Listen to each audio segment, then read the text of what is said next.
चलिए बच्चों, आज हम देखेंगे बिहार स्कूल एग्जामिनेशन बोर्ड 2021 में जो मैथ का क्वेश्चन आया है सब्जेक्टिव, जो 2 नंबर का आता है, उसको हम सोल्यूशन करेंगे। तो देखिए 2021 में क्वेश्चन आया था कि दो संख्याओं का अंतर 26 है। कितना है? 26 है। तथा एक संख्या दूसरी संख्या से 3 गुनी है। तो क्या पूछा है कि संख्या ज्ञात करें। इस तरीका से क्वेश्चन को हल करने के लिए सबसे पहले लिखेंगे कितना संख्या है 2। तो यहाँ पर लिखेंगे चूंकि माना पहली संख्या, क्या मानेंगे? पहली संख्या का मान लेते बच्चों x, और दूसरी संख्या y। दो गो संख्या है तो पहली संख्या x मान ली और दूसरी संख्या y मान ली। अब देखिए पहला क्वेश्चन पढ़ेंगे। दो संख्याओं का अंतर कितना है? 26। अंतर मतलब होता क्या है? तो यहाँ लिखेंगे पहली संख्या का है x और दूसरी संख्या का है बच्चों y। अच्छा, अंतर कितना है? 26 है, यानी कि यहाँ पर माइनस का चिन्ह हो जाएगा, यहाँ पर बराबर। ये आपका पहला समीकरण आपका तैयार है। अब दूसरा स्टेटमेंट पढ़ेंगे कि एक संख्या जो है दूसरी संख्या से कितना गुना है? 3 गुना है। तो यहाँ पर लिखेंगे, फिर पुनः लिखेंगे एक संख्या यानी कि पहली जो संख्या है दूसरी संख्या से कितने गुनी है? 3 गुनी है। ठीक है। अब देखिए x प्लस है, इधर आएगा तो क्या हो जाएगा बच्चों? माइनस हो जाएगा। अब बराबर में क्या हो जाएगा? 0। ये हमारा दूसरा समीकरण भी तैयार हो गया। अब इसे आसानी से हल करेंगे। कैसे? x माइनस वाई बराबर 26, और दूसरा समीकरण है बच्चों हमारा x माइनस 3y बराबर 0। ये हमारा फर्स्ट है और ये हमारा सेकेंड है। अब हम क्या करेंगे, क्या तो x बराबर होना चाहिए, नहीं तो y बराबर होना चाहिए। लेकिन यहाँ पर देख रहे हैं हम कि x बराबर है, तो क्या करेंगे?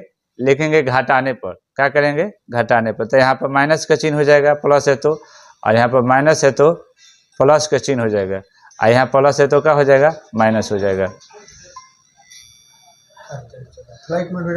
हाँ,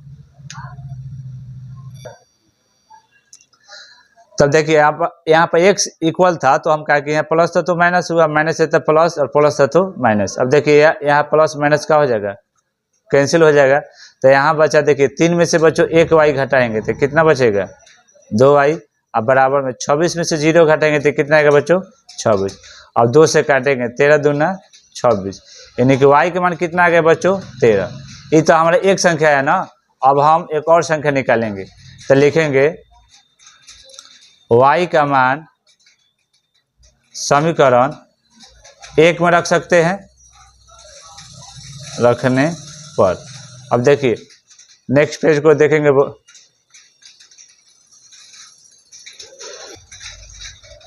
अब तब देखिए यहाँ पर हाँ, पहला समीकरण x माइनस वाई बराबर कितना था बच्चों? 26 था। ये हमारा फर्स्ट समीकरण था। अच्छा, y का मान कितना आया था बच्चों? 13 आया था। तो x जहाँ है y वहाँ पर कितना रखेंगे? 13, बराबर में 26। x 26 माइनस है, बराबर उधर जाएगा तो क्या हो जाएगा? प्लस। तो x बराबर कितना हो गया? 26 और 13 जाएंगे, कितना हो गया? 39। तो दूसरा भी मान हमारा आ गया। अतः लिखेंगे x का मान 39 और y का मान कितना है था बच्चों? 13। यही हमारा पहला संख्या और दूसरी संख्या आ गया। इस तरीका से बनाएंगे तो आसानी से 2 नंबर मिल जाएगा। अच्छा, आज हम जांच करेंगे फॉर्मूला के बारे में कि a प्लस बी का होल स्क्वायर होता है a square plus 2ab plus B square. इसे जांच करेंगे। ठीक है, तो चलिए जांचते हैं। पहला है हमारा LHS बराबर क्या लिखा है? a प्लस बी का होल स्क्वायर। ठीक है, इसको हम 2 बार लिख सकते हैं, a प्लस बी और a प्लस बी। ये हमारा LHS है और ये हमारा क्या है? RH, यानी कि बाएं पक्ष बराबर दाएं पक्ष होना चाहिए।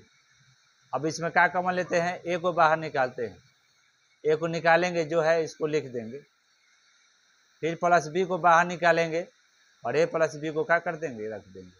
अब बारी बारी से क्या करेंगे बच्चों? गुना करेंगे।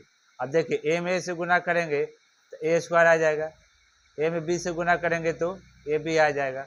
अच्छा, b में a से गुना करेंगे तो देखिए तो पहले a आता है, इसके बाद b आता है। अब प्लस b में b से गुना करेंगे तो b स्क्वायर। अब यहाँ से देखिए बच्चों a स्क्वायर एक ए बी और एक ए बी कितना हो जाएगा, 2ab होगा और प्लस में बी स्क्वायर। तो हम कह सकते हैं कि a प्लस बी का होल स्क्वायर बराबर होता है a square plus 2ab plus B square. देखिए हमारा सिद्ध भी हो गया, यानी कि प्रूव हो गया। ठीक है, चलिए बच्चों आज चर्चा करेंगे क्षेत्रमिति से क्वेश्चन को। जो क्षेत्रमिति से हमेशा क्वेश्चन आता रहता है, तो देखिए किस ढंग से क्वेश्चन आया है। एक वृत्त की परिधि दे रखा है 88 सेंटीमीटर है, तो वृत्त की त्रिज्या ज्ञात करना है, यानी कि रेडियस मतलब ज्ञात करना है।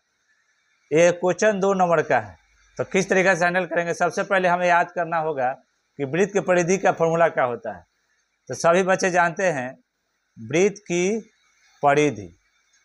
तो वृत्त की परिधि होता है बच्चों 2πr।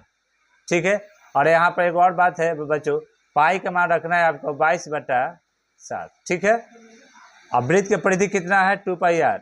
तो यहाँ पर देखिए, अच्छा बच्चों वृत्त की परिधि कितना दे रखा है 88 है, तो यहाँ पर रख देंगे बच्चों 88। ठीक है, बराबर 2 तो 2, अच्छा पाई का मान कितना रखना है बच्चों 22/7। अब त्रिज्या तो निकालना है, तो त्रिज्या के जगह पर त्रिज्या रख देंगे। अब यहाँ से काटेंगे, 22 चौके कितना होता है 88। ठीक है, और 2 से काटेंगे, 2 दूना 4। अब देखिए त्रिज्या बराबर आ गया, 7 में 2 से गुना करेंगे तो कितना जाएगा 14 सेंटीमीटर। ठीक है, यही आपसे पूछा था। ठीक है, कि वृत्त की त्रिज्या कितना हो जाएगा 14 सेंटीमीटर। इस तरीके से आप हैंडल करेंगे क्वेश्चन को, तो आसानी से 2 नंबर मिल जाएगा। चलिए बच्चों आज हम थोड़ा परसेंटेज के बारे में चर्चा करेंगे। परसेंटेज किस तरीका से निकाला जाता है, थोड़ा सा टिप्पणी देखिए बता रहे हैं। परसेंटेज जैसे पहला क्वेश्चन है आपका 1200 का 20%। ठीक, तो कैसे निकालेंगे 1200 गुना 20। परसेंटेज का मतलब क्या होता है बटा में 100, 2 जीरो से 2 जीरो कैंसिल, और 12 में 2 से गुना करें तो कितना हो जाएगा 240 बन गया। दूसरा देख लीजिए, जैसे मान के चलिए 1500 है, 1500 का 5%। कुछ नहीं करना है, 1500 गुने 5 प्रतिशत मतलब बटा में 100। 2 जीरो से 2 जीरो कैंसिल करेंगे, 15 में 5 से गुना करेंगे कितना आ जाएगा 75। तीसरा देखेंगे, जैसे हो जाएगा 20,000 का 10%। ठीक है, तो कैसे निकालेंगे 20,000 गुने 10% मतलब बटा में 100। 2 जीरो से 2 जीरो काटेंगे, 200 में 10 से गुना करें तो कितना जाएगा 2000। इस तरीके से परसेंटेज क्वेश्चन आसानी से हैंडल कर सकते हैं।